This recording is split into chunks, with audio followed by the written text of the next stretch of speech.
Hey, good morning, world. It's Thursday, December 7th at looks like it's 8:40 a.m. my time.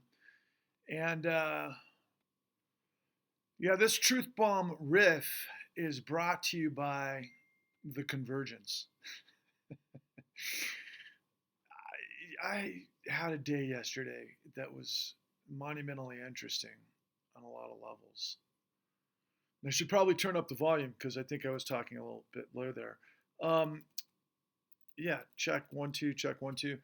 Yesterday was monumental on a number of levels, and I'm kind of feeling the great convergence on a lot of levels. Now,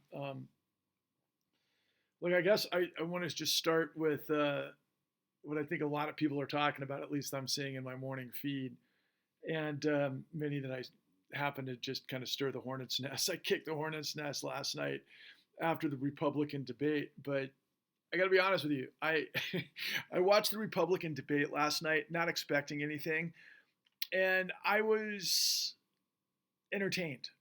I literally did not expect to see what I saw, and I actually enjoyed it on a number of levels that I didn't anticipate. But it's part and parcel to this strange convergence that I had yesterday. So, and I have been having for the last little while, both good and bad as always, but mostly really fantastic. But anyway, so yeah, I just I saw the link to the News Nation, and I just tuned in, and I was actually immediately quite impressed with Megyn Kelly.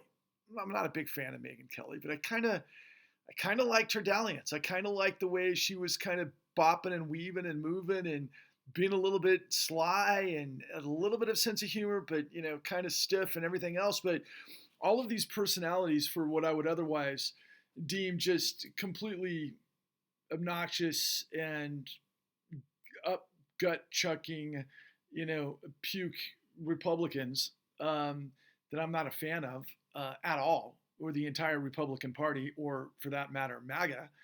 But I actually enjoyed last night in a way that I didn't anticipate. And it has to start with, I think, what everybody's talking about this morning, which was Chris Christie. Chris Christie, and I'm not saying this as I'm interested in voting for Chris Christie as president of the United States, but I am interested in Chris Christie in what he's doing, which is like, listen, MAGA, you guys are all in this crazy lobotomized zombie, you know, um, funk. I mean, this coma, and we're all gonna wake up from this one day and go, what just happened? What was that? I mean, that you can feel that, from what Christie's been doing the last little while, basically calling out that Donald Trump is a freaking con man, swindler, criminal, and everything that goes with it. And of course, Christie is, a longtime prosecutor and politician, and he was at once, I think, the front runner of the Republican Party, and then kind of thrown away and disdained because he was, not a real player. And he comes from New Jersey, and also was it Highway Gate and everything that happened. I can't remember what year that was. I want to say it was like 2018. And he's no, let's say clean whistle, so to speak. But he was on his toes, and he was saying a lot of things that I really appreciated him saying. I mean, they weren't life changing, and they certainly weren't in terms of a vision building quest for the United States that I'm revealing to you. But it was just, I guess, refreshing to hear somebody call out Chump Stain on that stage in the midst of it all. But what really attracted me initially was basically what looked like was going to be a fist fight on that stage. I mean, I was praying to God. I was like, please, somebody fucking come to blows. Somebody throw a punch. I would love to see these idiots jack each other and just take it to that level, because that's what we are as a nation. There's no question. I mean, the guardrails have come off. The decency, the make-believe facade of professionalism and all of these other things. Man, we threw that out a long time ago, even though a lot of mainstream media like to pretend we're that way, but no, we're not. And the bottom line is that it really elevated the kind of in the moment sort of way that these candidates think. And I was impressed on several occasions, mostly not what everybody's talking about this morning, especially female anchors and commentators, that, it was kind of like they're on this fence where it was like Christie kind of came to the rescue in a way, or at least kind of protect the honor of Nikki Haley in a weird way, and Nikki Haley is as corrupt as they get, and leave it to Vivek Ramaswamy to write Nikki is corrupt on his little 4x9 placard, which was so ridiculous. But what that set off was Chris Christie literally just went to town and schooled homeboy Vivek Ramaswamy. I mean, it was like, sit the fuck down, clown, and I'm going to fucking teach you a lesson. And that's what I got from Chris Christie towards Vivek. And I loved it because I cannot stand Vivek Ramaswamy. I detest the guy. He is a scumbag at the highest levels. And it is so validating and revealing and fun for me to see the Republican Party, who I detest, but have the same sort of inclination towards Vivek that I do, because he's just a piece of shit. And he talks out of his ass. And what he was doing last night, in terms of what he has been doing and what none of the moderators go after, and I'll go after, and I go after 100 times a day on X. And I go after Elon Musk, and I go after everybody associated with this clown Vivek. But I say he's a Coke lab rat first and foremost, and I'll tell you why I think that. But I say he's a fraud. And I created this hashtag that, I'll tell you what the hashtag is first. I did hashtag Elizabeth Holmes 2.0, and I wrote it out because you can't do digits, and you know how that works on hashtags. But some genius out there, I think it was a woman from New York, saw my comment and she said, that's funny. And then she sent me back an image with Elizabeth Holmes with Vivek's face on that famous picture of Elizabeth Holmes when she was like, basically fraudulently selling Theranos, and she had that vial of blood in her hand. And for anybody who knows the story of Elizabeth Theranos, and for a short second we were talking about it several years ago, and she was the subject of an Alex Gibney film that didn't understand what it was dealing with. If you happen to watch this, Alex Gibney, the guy who I used to think was the greatest documentary filmmaker of all time, who's not anymore, and primarily since HBO and company were telling him, look, we need to have a Steve Jobs female story, and that's what he gave her without understanding what the crime was that she was involved with. But that's another subject of another truth bomb riff downstream. Suffice to say, Elizabeth Holmes got convicted. I think she's serving 11 years in prison. Basically, she sold fraud based on systems that didn't work, and it was an inside job, and it was very sophisticated in terms of the fraud itself. But just to pump and dump the stock, that she had huge power players like on her board of directors. I want to say that Henry Kissinger, who passed away recently, I think many people saw that. My God, was he a force of nature, for better or for worse, for decades upon decades. But he was on the board of directors, and I think, James, God, I can't think of his last name. He was like one of the big guys during the Reagan administration, and his son was on the board. I mean, that was a who's who of like Washington and tech and finance, and Elizabeth Holmes was a giant fraud. Yeah, another Ponzi scheme, just another bullshit artist, predicated on all the kind of stuff that I revealed to you in my work. And who am I, by the way, if you're tuning in for the first time? My name is Patrick Lovell. I'm a muckraking journalist, and I'm on a mission from God, like the Blues Brothers, to save the United States. And you can find my work at www.thecon.tv. You can find it at the New Untouchables. Just do a Google search. And you can find it at Patrick Lovell, Truth Bombs the Con on YouTube and TikTok and other things. And I'm trying to generate a mass populist tidal wave crusade to purge corruption and the fascism it fuels. And that's how I'm delivering these truth bomb riffs.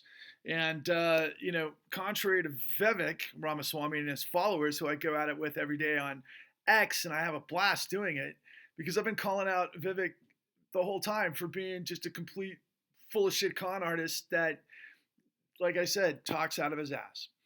And the primary thing that people haven't gotten to, and this is what I was about to say, what the anchors never ask Vivek, which is the easiest low-hanging fruit to really destroy this numbskull, but for some reason they don't do it.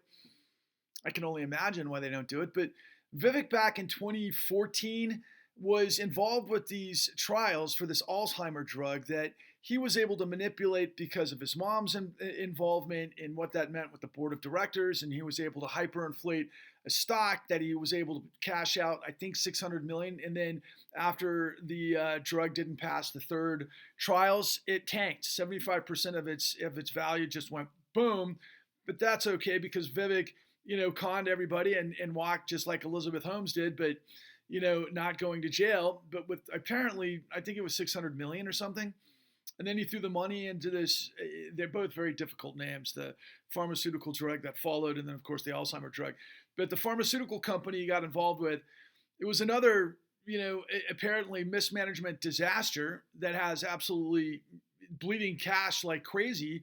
But because of the nature of financialization and in hedge fund scenarios, he was able to pump and dump in a variety of ways. And I don't have all the details of his pharmaceutical company, but I know it's hemorrhaging money like crazy.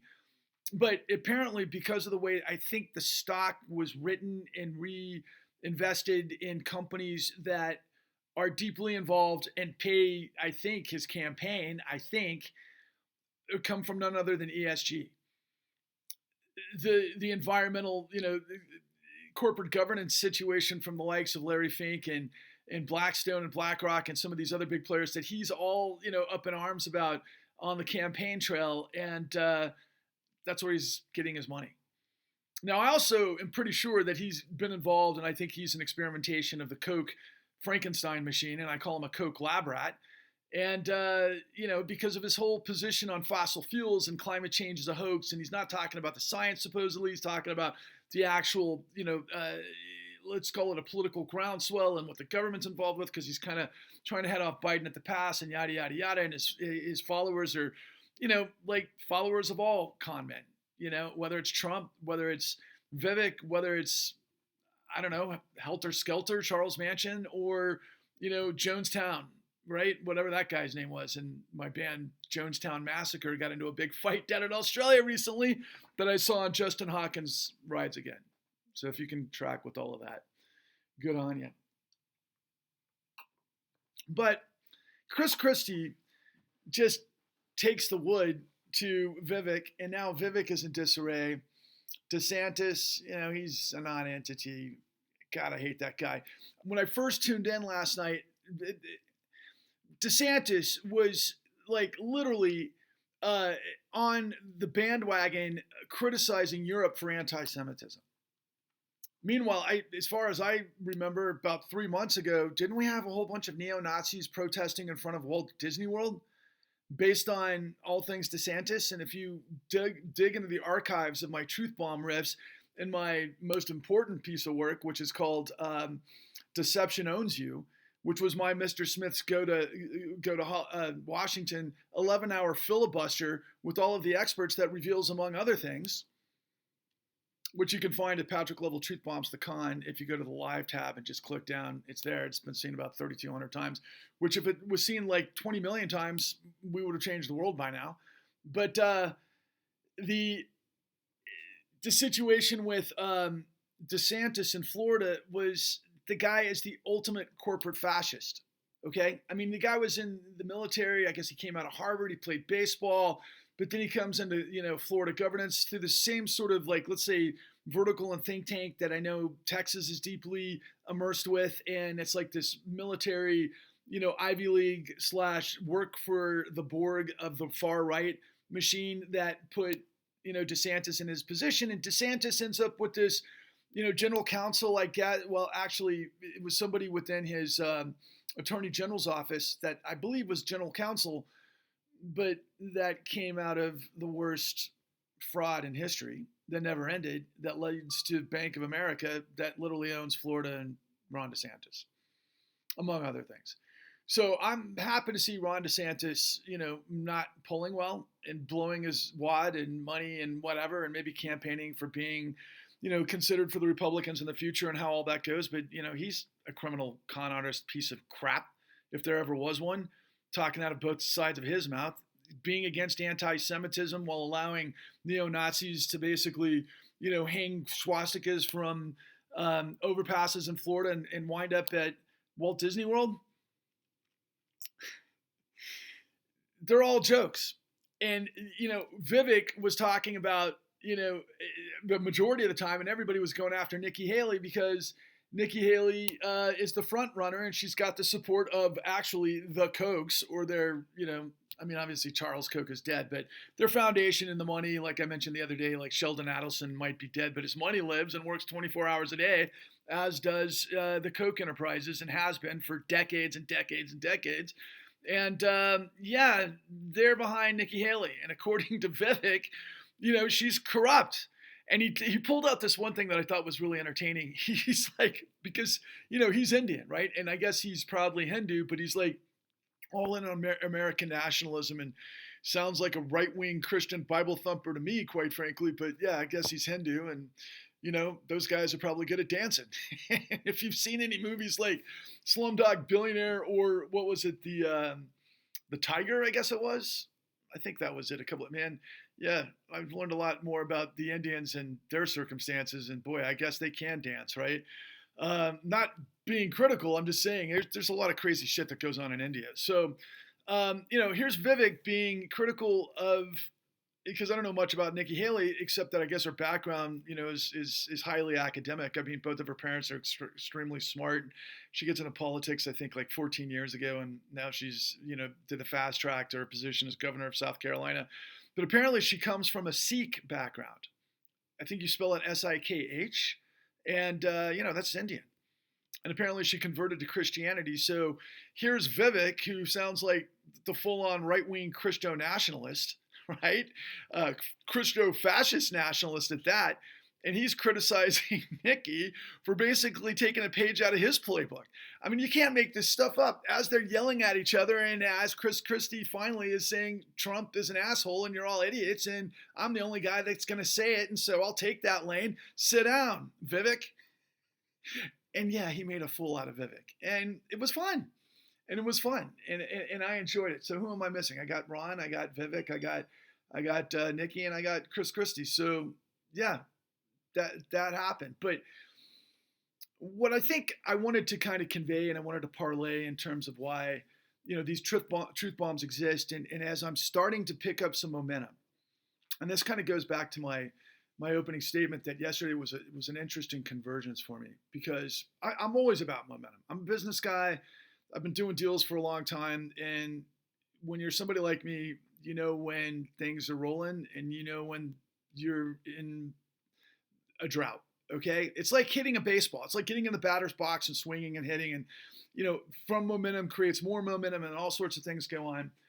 And I'm a producer. And I'm a guy that is constantly trying to make things happen. But my passion, my ultimate objective, is everything I bring to you on these truth bombs, built on my work and everything that I've already prefaced, and I'll repeat again, the con, which is the blueprint for everything that you can find for free at www.thecon.tv.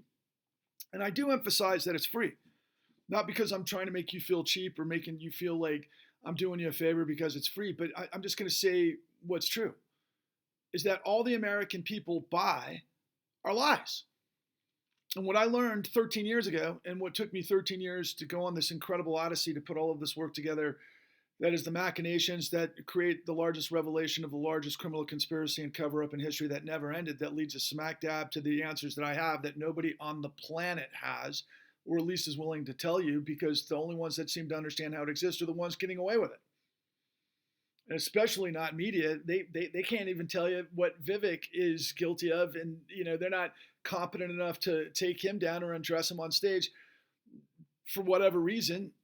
But I can assure you that everything I'm telling you is without question the most important information that you will hear now, tomorrow, the next day after that, until we resolve the situation that I'm giving to you on a platinum platter, again, for free.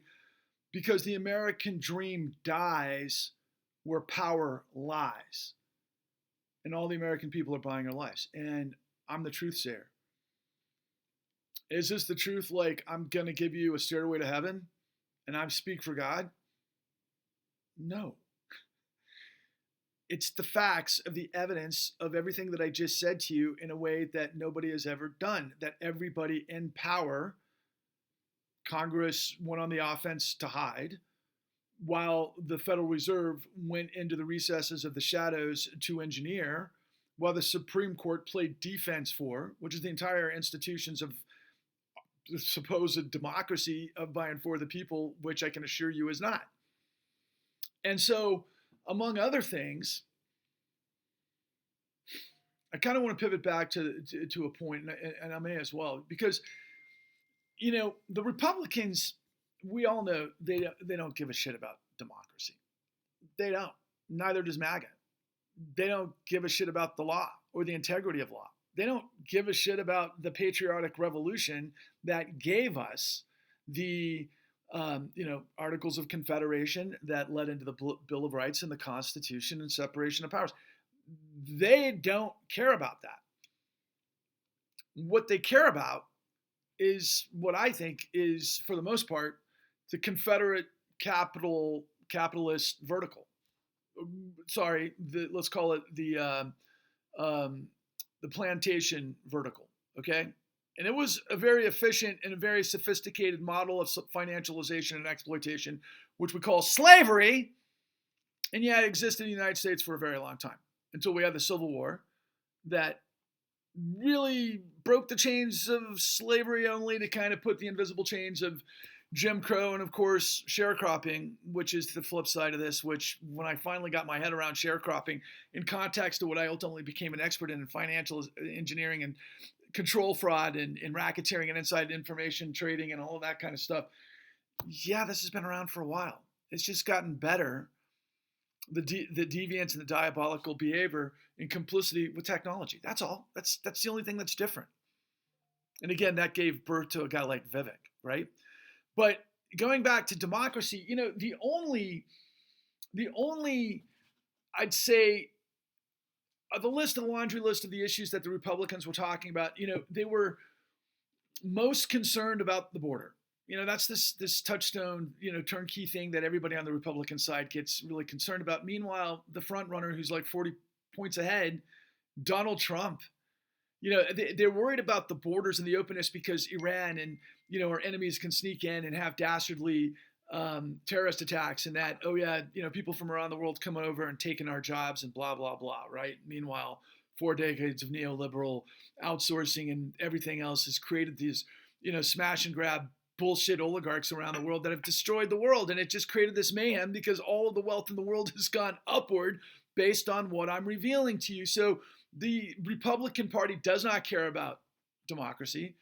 And they are the ultimate revelation in this kind of collaboration in sort of emergence in the Democrats are too. But we are not a democracy. I say it all the time. Our system is we're a corporate fascist state. Look up both words. It's a totalitarianism. It's central leadership, ownership, in this case of the corporation for maximizing profit, obviously for the board of directors. So all the profit goes upwards. And of course, the shareholders is the idea, particularly if we're talking about free markets, which of course stems from supposedly capitalism, right? But what we've done is you've got this corporate fascist, and fascism is the ideological wing of a democratic convergence of the economy and the state, in a lot of cases religion, that's usually far right, matriarchal, and everybody gets on board and does what the machine says, otherwise you die. It's extreme. Yeah, that's Mussolini and Adolf Hitler. And there was always all of these other things long before that, but that were similar, but that led to this thing. It wasn't until we had the Industrial Revolution that you could have the kind of the might of the state, the way we did at that time, and then moving forward. But fascism, is not democracy, and it's the law is used against everybody else except for those in power, and that's also tyranny, right? It's antithetical, meaning the opposite of what the United States is, born from a revolution patriotic revolution to create liberty and justice for all through the separation of powers because of everything that I've mentioned initially and forever in these truth bombs. So the Republicans aren't fighting for democracy, nor do they really care about any sort of external threats except to use as a fear psychology to control its base. Why? Because Donald Trump is like this with our enemies. Primarily, and many people might go, our enemy? When I say Saudi Arabia. Yeah, they're our enemy. They're our enemy. Anybody who's not in on the spigot of which they entrench and enrich themselves, who I'll get to in a moment. Of course, Donald Trump wants a piece of that, and he got, right? I mean, what have we seen from Jared Kushner, his son-in-law, and his former Secretary of the Treasury, Steve Mnuchin? They got $6 billion from Saudi.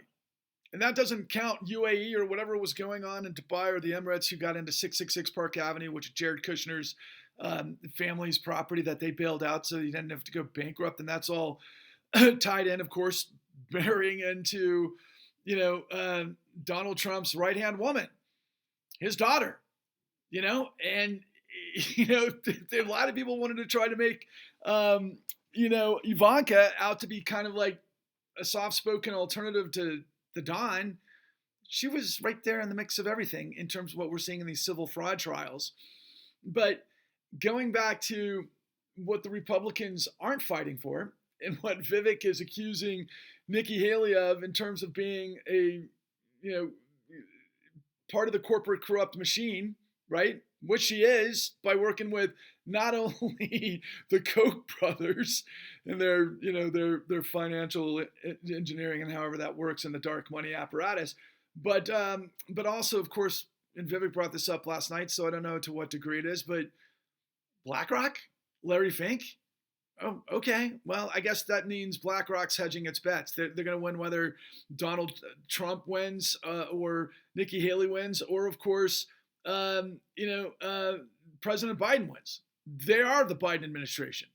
And they have been ever since of what I revealed to you that nobody else in the world, the entire world will reveal to you of why BlackRock became the superpower that it is. And I say it because it's supposed to be a company that manages, investments for basically, pensioners is really the idea. But they're a superpower because of what they got put in charge of based on everything that I've revealed to you in my work. And so while all of these clowns are not talking about saving democracy first and foremost, and that they're part of this corporate fascist situation that I revealed to you that we're not a democracy because the law is not equal, and all you have to do is look at Donald Trump every single day, basically pressing the face of the make-believe, meritocracy media and the professionals that they can basically guffaw and pshaw all day long and vibe Trump to death. And he's like, fuck off. I'll do whatever I want. I'll walk through the raindrops and nobody's touching me, and I own the system, and I'm going to create a fascist state. That's what he's saying publicly. This is after he had all of these, gag orders, and he's talking up a fucking storm.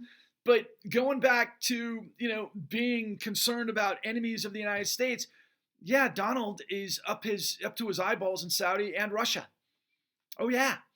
And so when guys like, for example, one of whom I respected forever and was my inspiration until he turned into the freak that he is because of who he's involved with, and I'll put these guys all into this category, and I'll have to do a little clarification, but the great Matt Taibbi is not the Matt Taibbi that I once loved.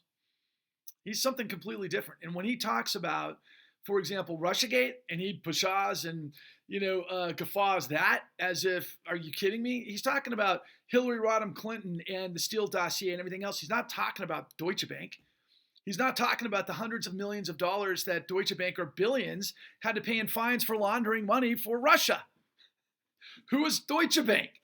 They're the only bank that lended to Ivanka and Donald, and Ivanka did the deal based on the appraisal fraud and the hyperinflation of all of his assets to get more and more loans, which is the business model of control fraud, of which, incidentally, Donald Trump, in a civil fraud trial, the media tried to make it out as like this, I don't know, these personalities, right? They weren't giving you the details that I do in our work, The Con, www.thecon.tv. Except I don't focus on Donald Trump and The Con. Donald Trump is small hands compared to what it is that I have. Donald Trump is at best a mid-level player. Now, is he dangerous? Oh, you bet your ass he is. Extremely dangerous, not to be tolerated dangerous, and like 60 seconds to midnight fucking dangerous, because the guy should have been in jail a long time ago, because again, my point being, the law is uber and the government corrupt. Yeah, Vivek isn't wrong about that. But Vivek, this is another thing about mainstream media by way of Vivek. The guy goes into these so-called conspiracy theories that all of the mainstream media is like, oh my God, this guy's lost his mind. And that's what they're trying to say.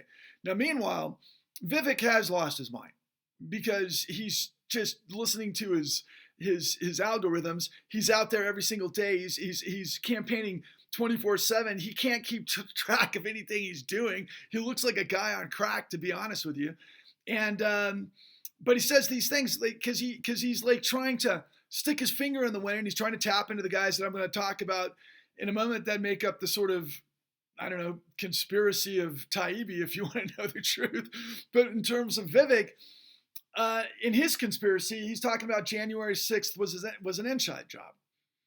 And he's inferring that, the Biden administration or incoming Biden administration, they stole the election and the FBI was in on it so that they could set up MAGA, and that MAGA was, demonstrating peacefully in the Congress, Tucker bullshit clown artist, fuck that he is.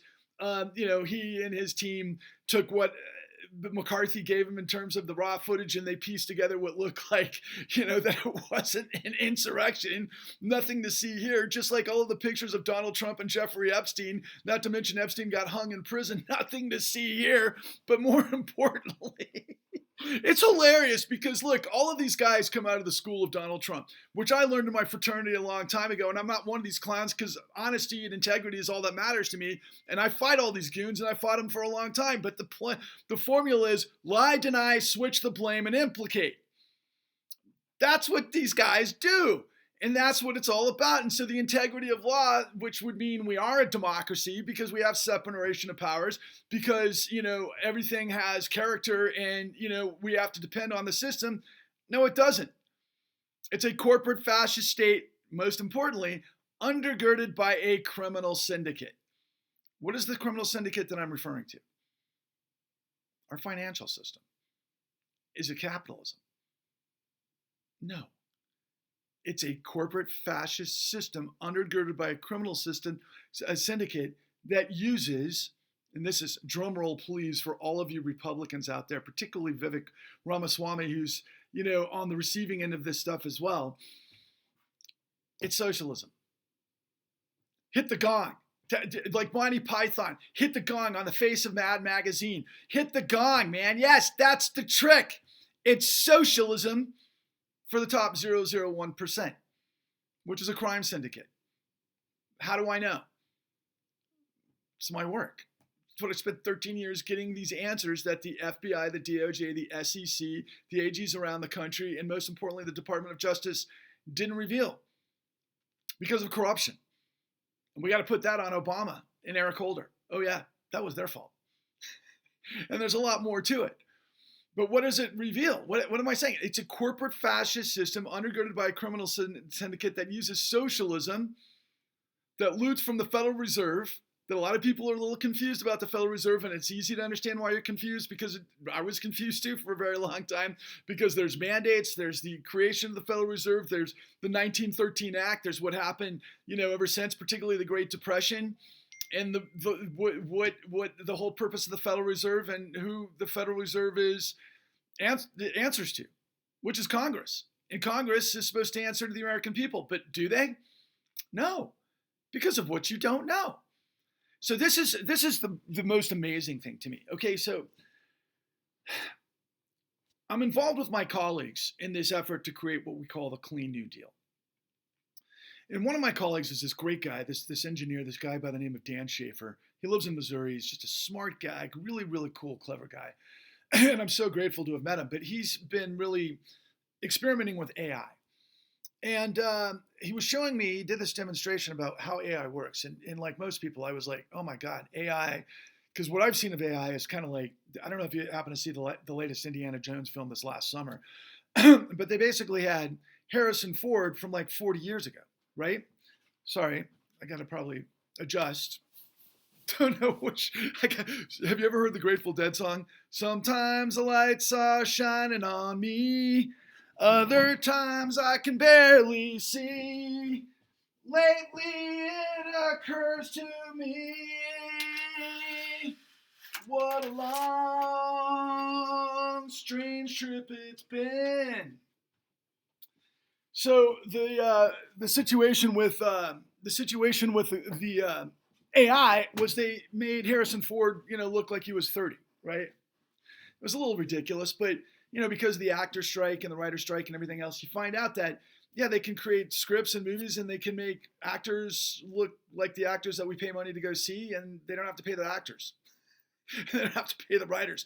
They can just do this thing. And the first thing that popped into my head, knowing what I know about media and knowing what I know about all these dipshits, like literally Rachel Maddow, Anderson Cooper, everybody at Fox, they could all be just written out of the picture, replaced by some AI meme and scripted, and you wouldn't know the difference. But the irony is, because they're all reading from a script anyway. That's what's so fucking crazy. But there's so much more to AI than that. So this guy, Dan, demonstrates to me that, okay, give me all your information. Let's come up with a mission statement for the Clean New Deal, which is our populist tidal wave crusade to purge corruption and the fascism and fuels. He says, let's kind of sort out how we can like manage the mission statement that we want, our objectives, our board of directors, all of these other things. And so I provide him a bunch of information. And lo and behold, in a matter of like minutes, it spits out consulting executive functions that are brilliant, that cut to the chase, that get rid of all of the different things that go through your head. And it gives you this clarity because it takes in all the information and it provides you the correct plot points. Now, the way Dan describes it, and I see it is like this, but AI gives you 80% of the information. It cuts a lot of things down. I can only imagine what attorneys could use this for. Although I would say that I heard a story recently of an attorney who I think, as attorneys do, recalled certain case law or relied on certain case law that apparently wasn't case law. It was like the AI did the cliff notes for this guy, this attorney who used it in court, and the judge is like, this dude doesn't know what he's talking about. Which is funny, but I'm sure you can lose your bar license for that and, all the other stuff that comes with it. So anyway, once again, now I got somebody like look at this is hilarious. It's like somebody's got one of those lights in an NBA game, like a flashlight, and they're trying to get my attention so I can't shoot a free throw. Anyway, so I'm going to have to adjust slightly if I can. I'm cracking myself up. This is one of the funniest truth bombs I've ever done. So going back to the corporate fascist state undergirded by a criminal syndicate that uses socialism that is now fueling fascism, which is, of course, Donald Trump, MAGA, and the rest of it. And the MAGA, for the most part, I'm going to say 90% is the zombie apocalypse. Maybe 5, 7, 8%, I don't know, let's call it 15% are probably real Nazis. And I think the rest are just people that have had it up to here, that work 3 jobs apiece, that don't trust Biden, that don't know anything about geopolitics, that don't know anything about finance, that don't anything. They're just basically, people to be like, they're fucking cattle to be basically, hogtied and driven into the voting booth to say, this is who you're going to vote for. That's not democracy either. But they don't know what's going on. And so what I'm revealing to you is that tens of trillions of dollars were unleashed by the Federal Reserve that were looted by our financial system through the largest racketeering enterprise in history. What is racketeering? racketeering, influence, corrupt organization is RICO, which are the statutes in the law that takes down organized crime, because we all know organized crime because we all watch TV shows and we've all seen movies. Not because we read books, not because we read newspaper articles, not because we know how our system works, but we've seen it in a movie. Yeah, that's what I'm telling you, all of the shit, but this is real. And I'm living the most incredible movie in the history of the world. On so many levels, it's not even funny. Going back to my great Convergence yesterday, where it's like I keep trying to pull myself. I'm like, look, I'm trying to I don't have the patience for this anymore. I keep telling myself, dude, what else do you have to do? You went on this journey for 13 years where you chased the white whale like you were Captain Ahab, where you had to come up with $4.5 million to produce the $33 trillion truth that's now the $70 trillion truth, and nobody gives a fuck. Because all the American people buy are lies, and the American dream dies where power lies. And I'm like, fuck it. I've done everything I can. Maybe somebody will, discover this shit in a capsule after, Armageddon happened and be like, oh my God, this dude had the answers. This dude had the answers that could save everything, that could create a flourishing, dynamic, thriving, beautiful harmony, a symphony of a world that the world naturally is, minus the competition and the destruction, which is part of it, which is, by the way, part of capitalism, supposedly, right? Creative destruction.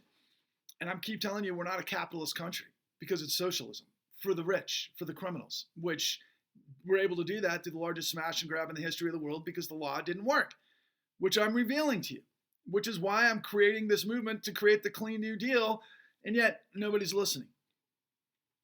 But some are. And some do on a calibration every once in a while. Like last night, I'm on this thing where I'm like dealing with other business, and I'm dealing with these people with these extraordinary stories with some of the greatest powerhouses in media, or I should say in entertainment, but mostly music and star power and great stories and and that's why I love my business. That's why I love being a producer, because yeah, we require capital to make fucking magic happen. That's the system. And you know why?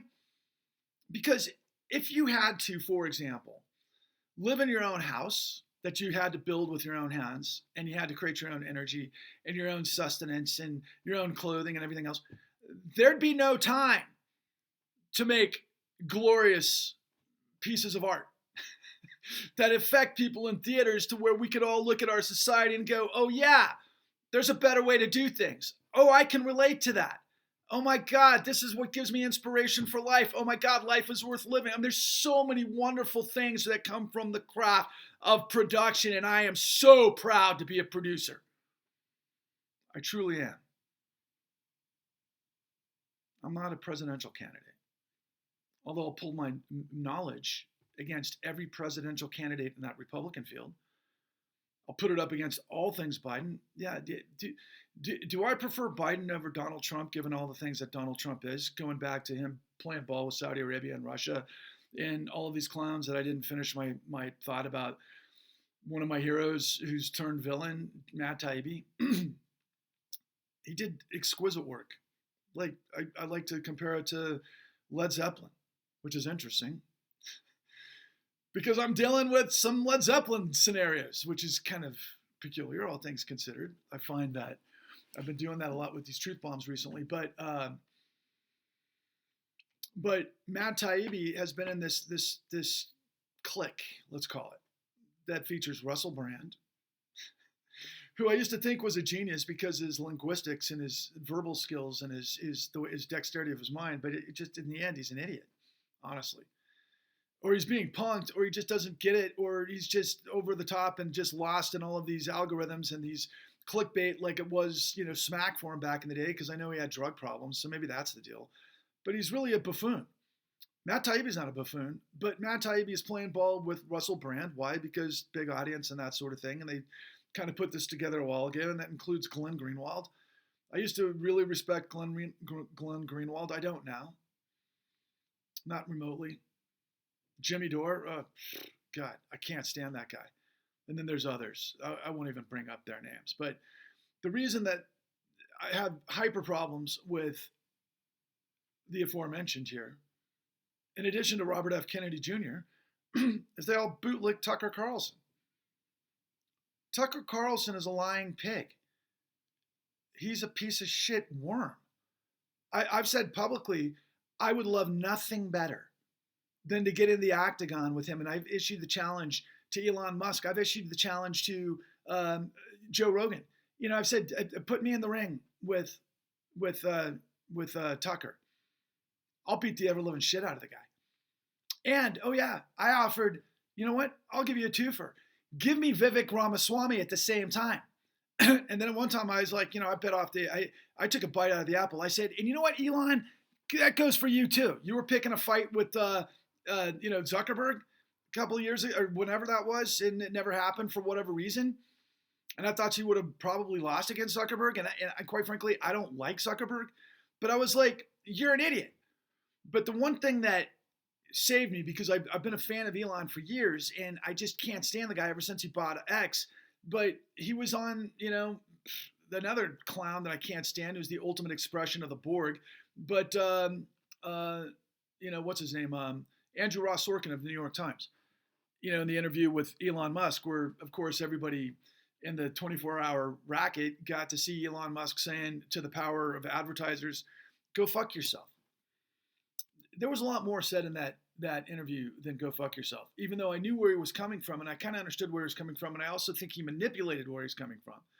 But I still, the jury in my mind is not completely convicted Elon Musk of being apartheid-loving, South African, apartheid-loving fascist, white supremacist. I'm not completely sold on that. He's done some things that make you go, yeah, no, that's what he is. And then he's like, says this other stuff. I think he's confused. I think he's a billionaire that's got his head in a lot of projects that are very important. Most importantly, the fact that he said in this Andrew Ross Sorkin interview was that I have to live by the rule of law. Regulations are what enable us to do what we do, because he is an engineer, because he has a great fucking mind for science and everything else. The guys that achieve greatness, whether it's, you know, SpaceX or it's, you know, what, Space Link, I think that might be what it is. I might have screwed up the name. But of course, Tesla, which is a fantastic product and everything that it is, you know, he said on that interview that he's like, look, I have novels and novels of books this big of regulations that we have to follow. That's what I have to do.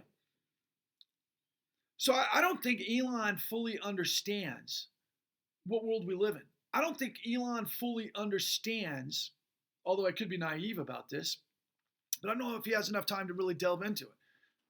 Maybe he just, relies on all of these guys that I reveal.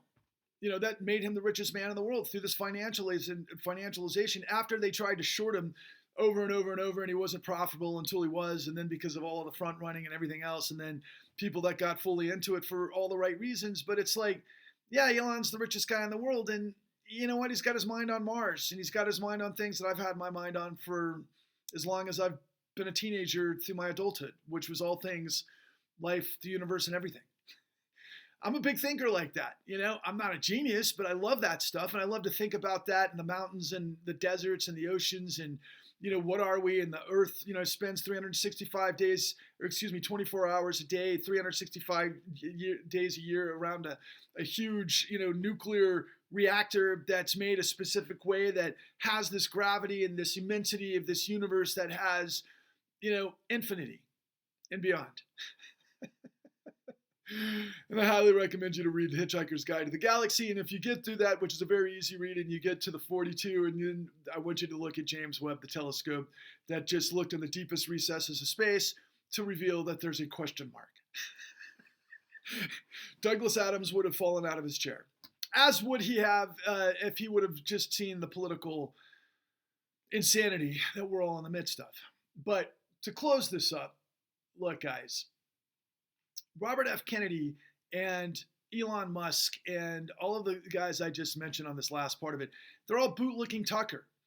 And Tucker is in a different space, and Tucker is with Trump, even though he hates Trump, but he's with Trump, and I think he's with Bannon. I'm pretty sure Bannon also has influence, of course, with Kennedy, and the Russians are involved. And I think that, some Russians were deeply involved with crypto that found its way to Kennedy, which would destroy all of his credibility. And Kennedy wants to end corruption, but he's not talking about the corruption that I've been giving to you in all of my work that I'll close up with this. Look, the conspiracy. And this is what the presidential election, quite frankly, should be about. It should be a three-legged stool of what's the last 25 years, okay? Vivek says, that mainstream media is just demolishing him about is that he's this conspiracy bozo. There's a reason he's doing that, because all of the guys that I just mentioned are all talking about this stuff as well, and people that are out of the mainstream are watching this that are probably the new mainstream. And most people think this way, then don't. But, of course, Tucker Carlson and Fox, among others, in addition to everything that they did with the Dominion voting booths, they were spinning a yarn of the lie, deny, switch the blame, and implicate deep state bullshit about January 6th, which is insanity. But Vivek also conflates what is true, that the government hid Saudi's involvement with 9/11.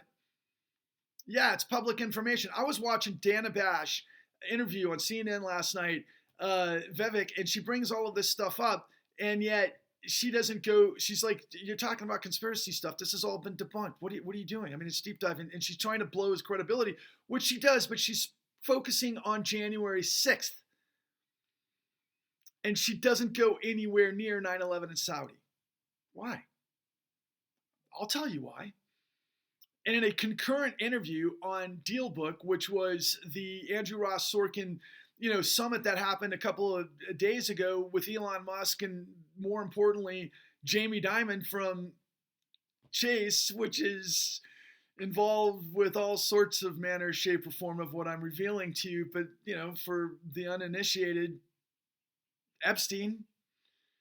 And Epstein was seen in pictures, of course, and with Trump, and you got, Melania to Trump, and women from Mar-a-Lago were in Epstein's Sextine Island and all that stuff. And Chase was there, and there's a lot more to Chase than just that.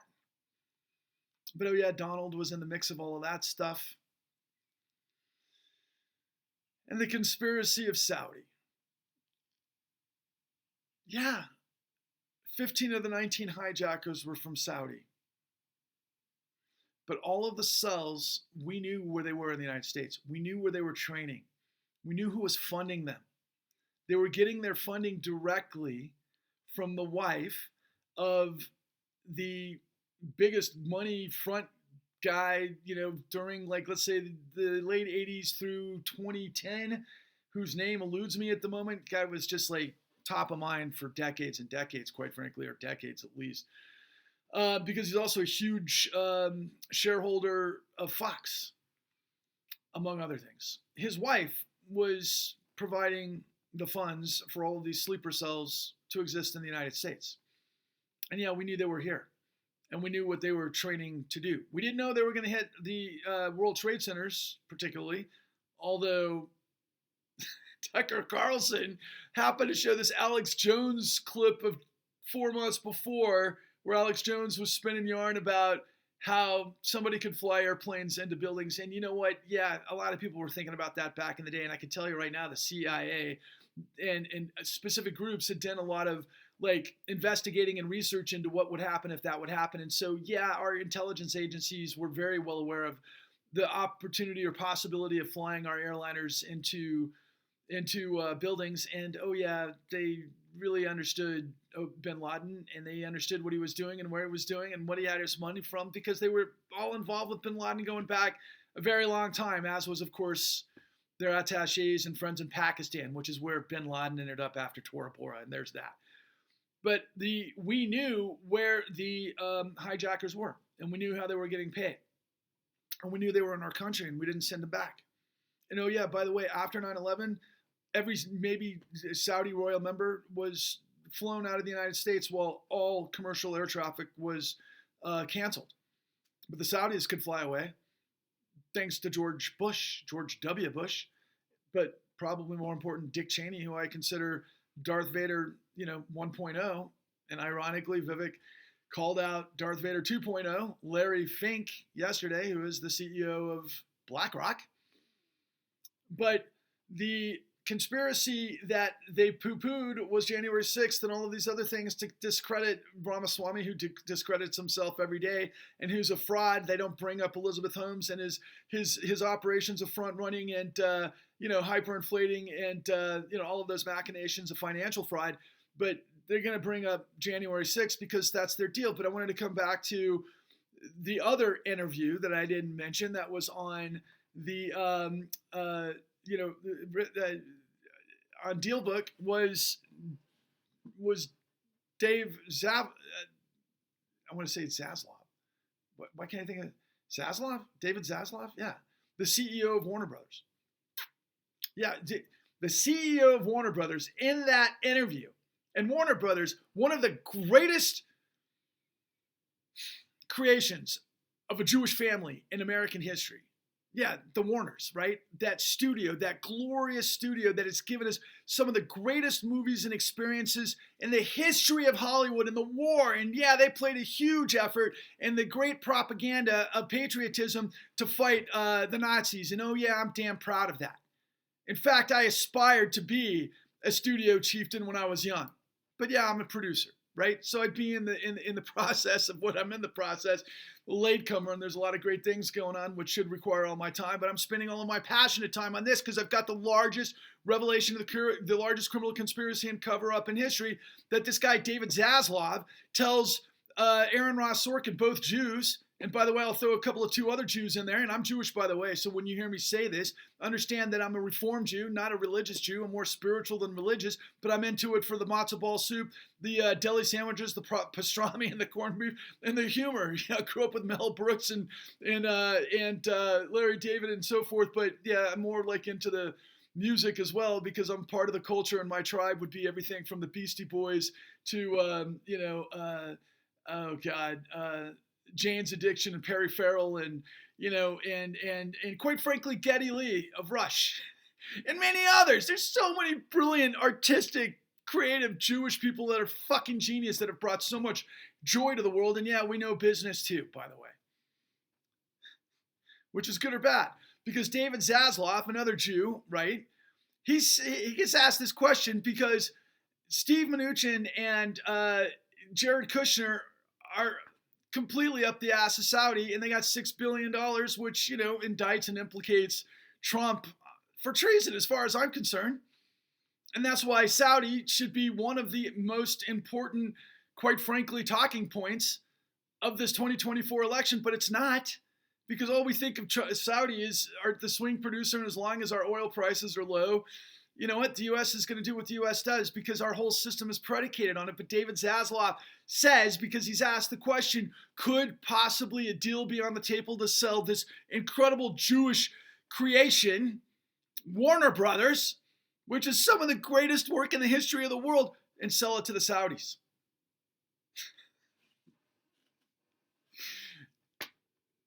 Yeah. And Saudi owns the PGA, and they're sports washing everything, and they've got the biggest soccer stars in Formula One and yada yada yada. Because MBS, he had nothing to do with 9/11, but he did chop up Khashoggi and whatever else. And as we're discussing with the Israelis' bombardment of Gaza, this guy's been cutting off heads for a long time. Not to mention pulverizing the Houthis in Yemen. But the Houthis are shooting rockets to our warships in the Gulf, right? God damn, I've gone on for a long time to make the point of what I'm trying to make, guys. All of this, and by the way, Jamie Dimon and David Zaslav had both referred to what it is that I'm giving you on a silver platter, that Squid Boy, Andrew Ross Sorkin, would never in a million years ask the pressing questions because he's there to obfuscate everything that I'm there to reveal to you. Andrew Ross Sorkin and I have been on the same journey for 13 years, but his is to hide everything that I've been revealing to you. And yet I'm the one who ultimately, and I gotta say this, there's so many great points. Fuck HBO. They had our work the kind, the revelation that shows the largest criminal conspiracy in the history of the world, that starts with the revelation of how the most vulnerable amongst us were targeted by this systemic, financial terrorism that destroyed tens of millions of Americans in the most god-awful way. And we found the most compelling story in an African-American woman who had to shoot herself 5 times in the chest instead of go homeless because they stole a home that she owned because of this fucking insanity, which led us through her tragedy to the miracle of discovering the only RICO conviction for the largest criminal conspiracy and cover-up in history that validates everything I'm telling you on top of everything that I ultimately reveal. That through this massive racketeering effort, and they blew up the world through, of course, what we think of as capitalism, but capitalism is supposed to be creative destruction. But that's not what we did. What we did was we let everybody get bulldozed and ground down in an illegal fucking document fraud exercise that was monumental, that destroyed tens of millions of people and hundreds of millions of people around the world because we could. Because nobody understands the position of the Federal Reserve as in the United States as the global reserve currency and how we can debt finance and what that means in monetary policy. And so we created, through what we call Federal Reserve Act 13.3, that is the statute that gives the United States Federal Reserve, the lender of last resort capacity, the power to keep us afloat, no matter what. But nowhere in the statutes does it say that the full faith and credit of the United States is to be used for a massive betrayal of racketeering that took over through corruption every vestige of the institutions that are there to protect a country of, for, and by the people, which we are not. Which is why I went on this journey to begin with, because my partner, who came from Wall Street royalty, said to me, if you can figure out how we went from of, by, and for the people to of, by, and for the corruption, I'm in. And as the producer, I'm not Moses, I'm not Jesus, but I went on this long journey to create exodus from corruption, to create the resurrection of the American dream with the truth, because when you have the truth, you're bulletproof. But now I've gone through this whole mosaic of all of this situation, which takes me back to my story about AI. So my colleague Dan says, all right, give me all this information. So we create this composite of what we're going to do to create the 501c4, to create, the articles of incorporation, probably an LLC, and all of those legal things that have to come with something of this magnitude that I've got to get off the ground through your buy-in. Because I've already done the work by the system, but the system has got to strangle me, because it's got to strangle you. It cannot allow us to have these truths. That I went on this fucking odyssey that destroyed my life, that I never quit though, because I've got this tenacity for some reason. I was born with this DNA to never stop when it matters. And it matters. Beyond comprehension, it matters. Everything is on the line. Our democracy, our freedom, our supposed economic system of free markets, which it's not, which I'm telling you, the whole thing is an Orwellian facade, because the misuse of Federal Reserve Act 13.3 spent tens of trillions of dollars illegally to a bankrupted financial system that got that way through racketeering. It's as clear as day. It's black and white. Every situation that you can wrap your head around, whether it's, carnage and wars and in the Middle East and, maybe going into the BRICS and everything emanates, or whether it's systemic predation or systemic racism in economics or in, the prison industrial complex, whatever your issue is, but most notably the climate. Unlike fucking Vivek Ramaswamy, who says that it's all fucking bullshit. Yeah, that guy's fucking bullshit on every single fucking level. Yeah, we've got a climate crisis to where the entirety of life on this planet will not live. If we poison ourselves beyond what we already are, and we're there. I mean, I don't know if there's really any turning back, to be honest with you.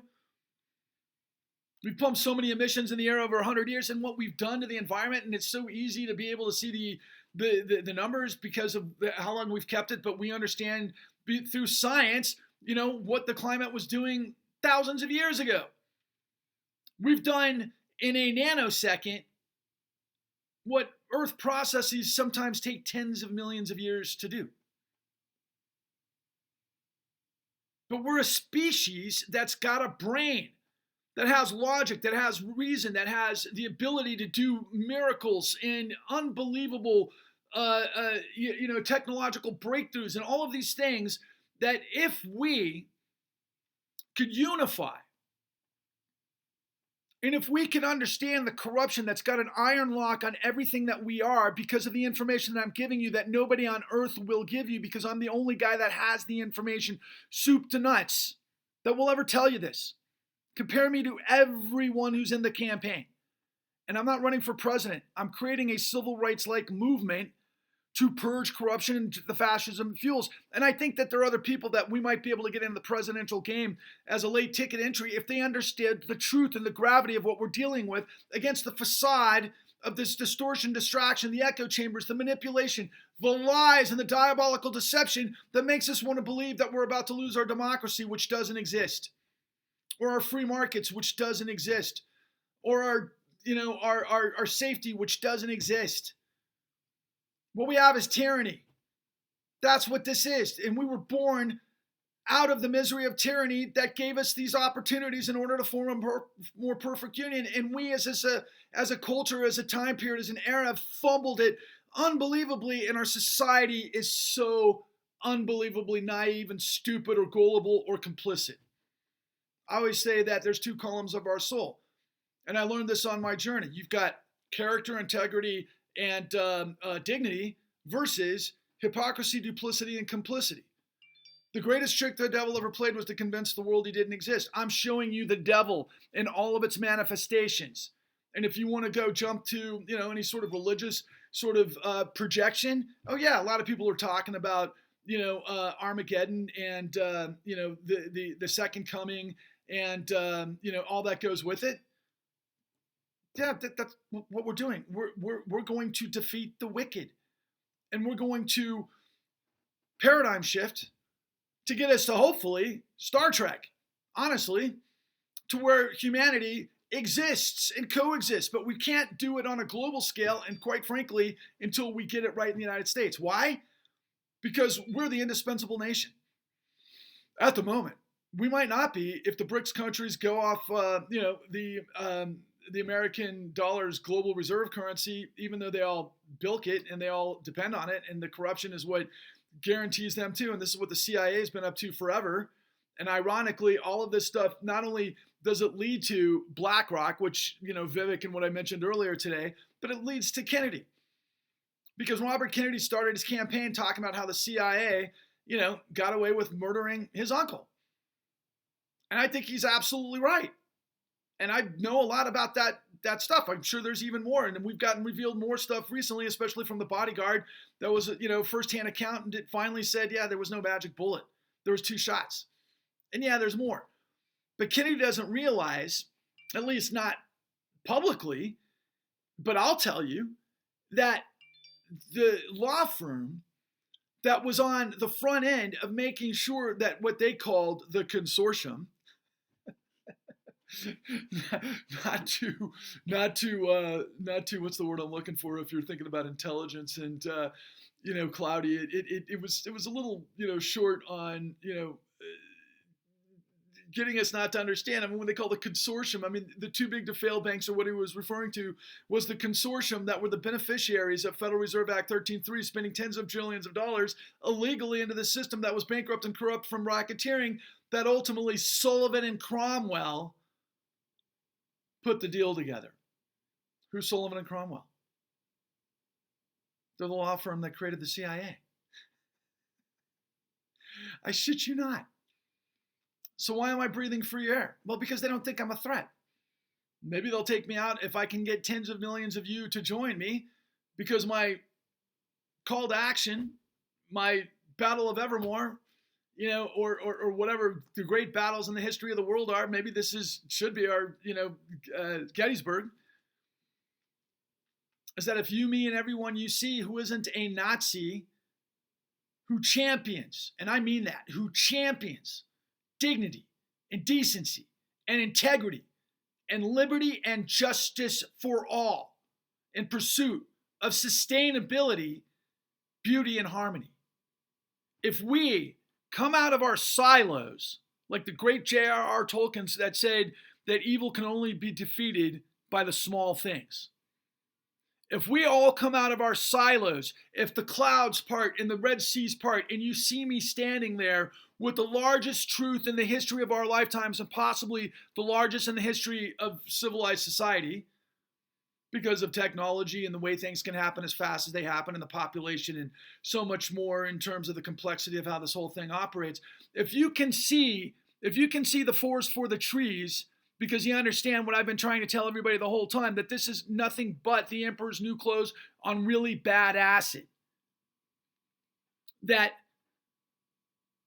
Sullivan and Cromwell put together a deal for the consortium that all that goes with it, that created the system that, oh yeah, by the way, BlackRock, Larry Fink, and whose history came out of the Resolution Trust, look it up, came through mortgage-backed securities with Schwartzman, look it up, to be in a position that Timothy Geithner, who said to the world, hey, don't worry about investors around the world, the American people are going to be foam on the runway for the crashing financial system, of which I was one, of hundreds of millions of people. I'm not expendable. Chances are you're not either. I am the producer. I have thousands of hours or thousands of pieces of information that prove this soup to nuts. Documentation. I've got hundreds of hours on the shelf that I haven't been able to put in play for season 2 because HBO and Netflix and everybody works for this machine that I'm revealing to you.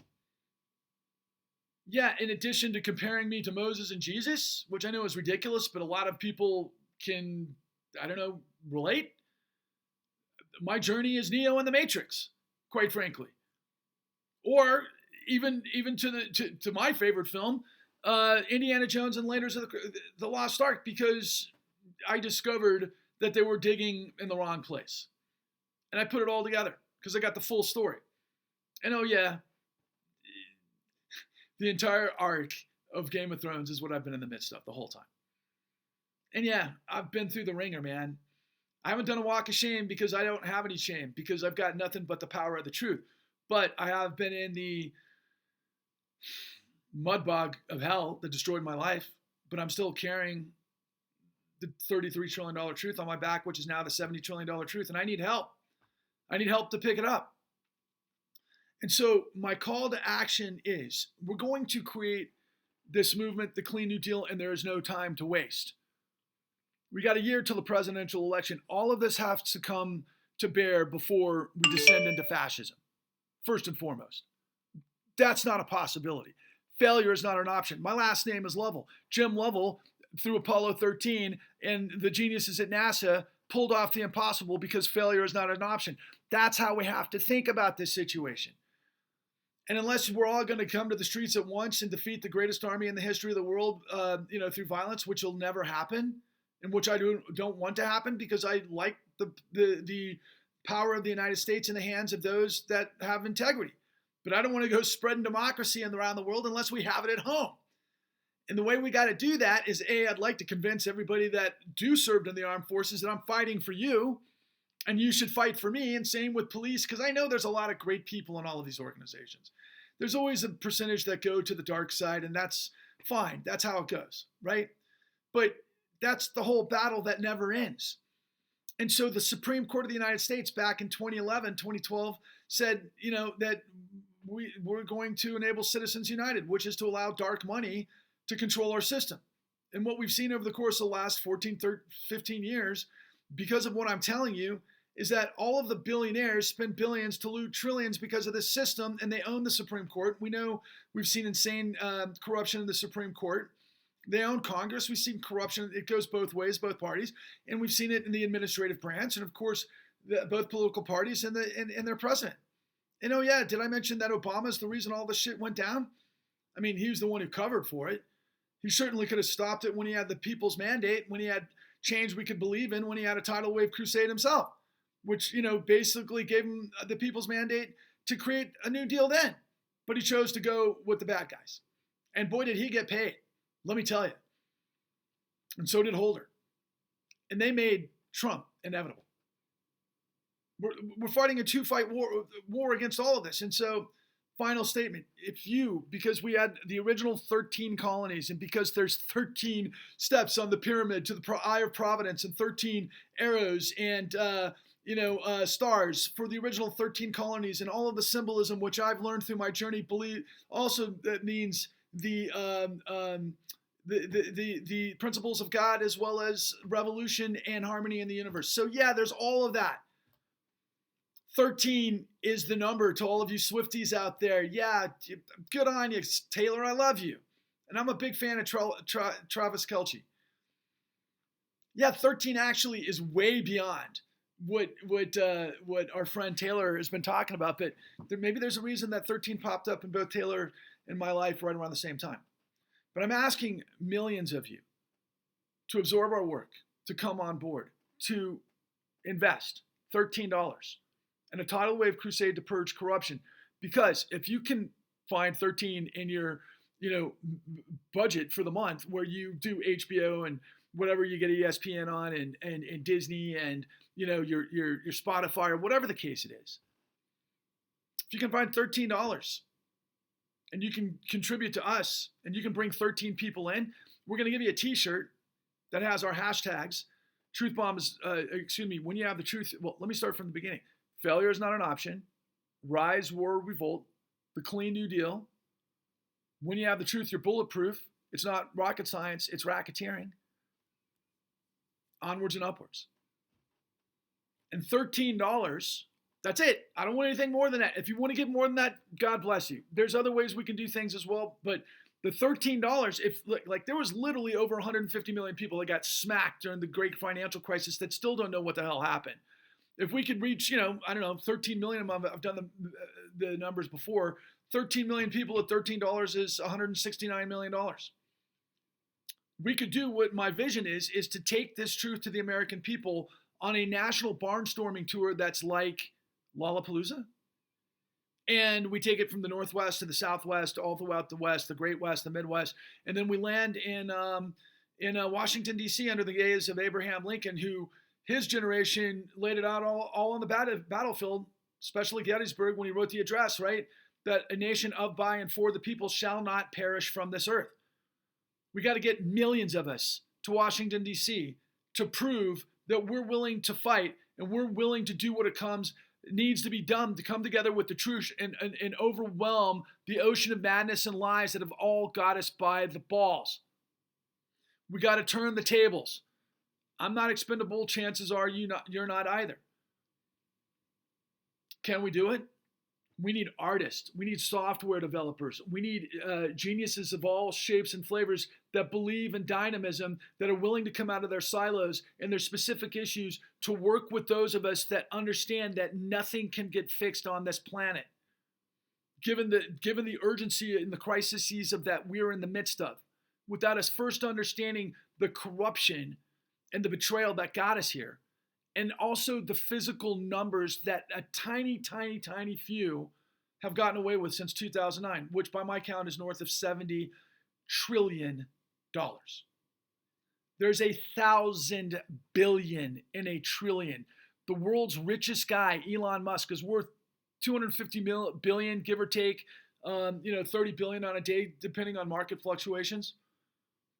He's not even a quarter of the first trillion. And I'm handing you, I've got the $70 trillion truth that, oh yeah, by the way, it only costs us $4.5 million to do and to deliver to you for free, because all the world Americans buy are lies, because the American dream dies where power lies. But do the math on it.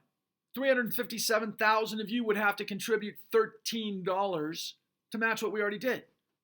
But I can assure you that's not my investment. My investment is my entire life. And I lost everything in pursuit of the truth. And I will go all the way. Because as Janis Joplin said, freedom is just another word for nothing left to lose. I got a lot going on. I got a lot of brilliant stuff going on, and I could walk away and I could be happy, and trust me, I got a lot more going on that I'm very, very happy about. But the bottom line is, I love this country. And like Uncle Sam, I love you, and I need you. So if you can find it in yourself, share this. Share everything I've done. Watch what I've done. invest, put me to the test, compare me to everybody that's out there. Light this freaking world on fire. You remember when back in, what was it, the early 2000s, the roof is on fire. I don't need to go through the rest of it, but yeah, we've got to light this puppy up, man, and I've got to get through to you.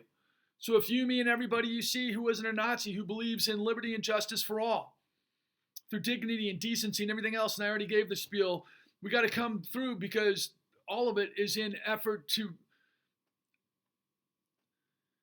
if we merge in unity, we will defeat the tyranny of misery, and that is our destiny, and that is the clean new deal. There is no time to waste. My God, thank you to all of you who have listened to this whole thing. From the bottom of my heart, thank you. I love you. Please spread the word. If you can join us and you can be involved, reach out to me, PM me, watch what we do every day. Find me, find this. And if you can, if you happen to be somebody who's close to Taylor Swift, please, please give it to Taylor. She's beautiful. I love you, Taylor. We should talk. And that goes for Dwayne "The Rock" Johnson. Boy, would I love to have those two beautiful people on board with this mission, as well as so many others. Trust me, there's many, many others. But those two, if I could turn those guys on, we'd get the message to tens of millions of people in no time. Guys, my name is Patrick Lovell. I love you. I love this country. I love truth and justice for all. And above all else, I love the miracle of life. Please join us. Onwards and upwards.